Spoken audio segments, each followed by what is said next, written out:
Hello mga mami!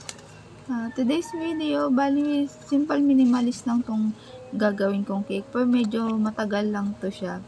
Kung mapansin ninyo, nilagyan ko na siya ng texture na ganyan sa ibabaw, diba? Tapos tinanggal ko din yan kasi nga na-realize ko hindi nga pala ganyan yung design niya. So dinilit ko ulit yan or tinanggal ko, tapos pinalitan ko siya ulit.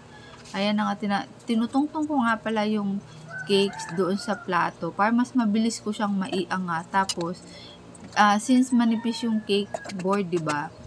Kapag may plato yan at inangat ko siya kahit ilang beses, hindi nagkakaroon ng damage yun sa gilid sa may bottom niya, diba? Kadalasan yun siya kapag malambot, nagkakaroon siya ng crack. Basta mahahalata nyo siya kapag lagi nyong inaangat-angat, since malambot yung cake board, magkaka-damage siya. So, lagyan nyo din ng plato para mas mabilis nyo siyang iangat-angat. Hindi siya, at saka iwas din na matdot-dot yung gilid ng cake. Minsan kasi aksidente yan na kapag inaangat na dudot-dot siya, diba?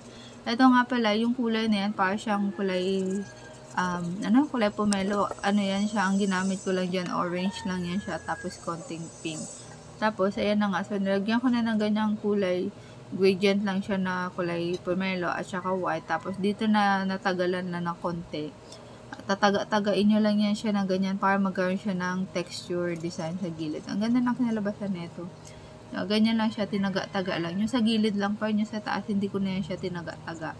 Siguro mga ilang minuto din ako bago ko natapos tong taga-taga. Kasi syempre, kahit na tinaga-taga din yan, dapat maganda pa din yung outcome niya.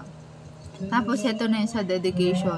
Bale, sa dedication na yan, pangalawang beses ko na yan inulit. Kasi nga, nagkamali ako dun sa una. Wala siya sa gitna. Diba, ganyan minsan na, kapag simple minimalist, minsan mas toxic yan siya. Mas mahirap na, gawin sa paglagay ng dedication kasi bawal magkamali. Wala ka kasing pang takip sa chismis kapag walang mga topper, kaya dapat sakto lang siya.